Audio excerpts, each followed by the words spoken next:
April, reflecting Christ in our spiritual growth. God's original plan of communication, April 1st.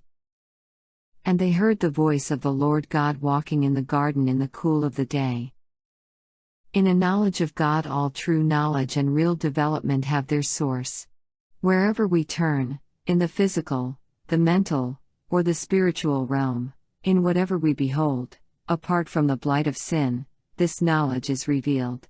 Whatever line of investigation we pursue, with a sincere purpose to arrive at truth, we are brought in touch with the unseen, mighty intelligence that is working in and through all.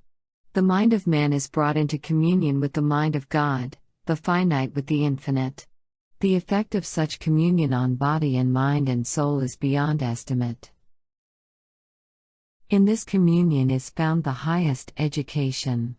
It is God's own method of development. Acquaint now thyself with Him is His message to mankind.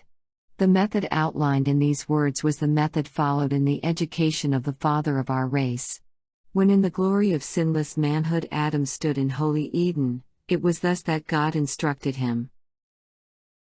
When Adam came from the Creator's hand, he bore, in his physical, mental, and spiritual nature, a likeness to his Maker. God created man in His own image, and it was His purpose that the longer man lived, the more fully he should reveal this image, the more fully reflect the glory of the Creator.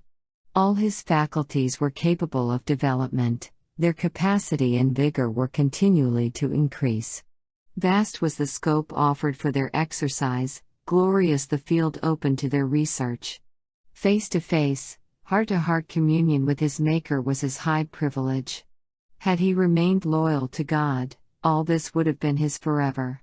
More and more fully would he have fulfilled the object of his creation, more and more fully have reflected the Creator's glory. The laws and operations of nature, and the great principles of truth that govern the spiritual universe, were opened to their minds by the infinite Author of all. In the light of the knowledge of the glory of God, their mental and spiritual powers developed, and they realized the highest pleasures of their holy existence.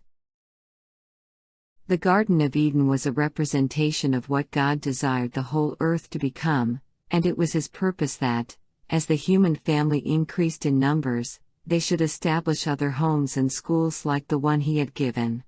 Thus in course of time the whole earth might be occupied with homes and schools where the words and the works of God should be studied, and where the students should thus be fitted more and more fully to reflect, throughout endless ages, the light of the knowledge of His glory.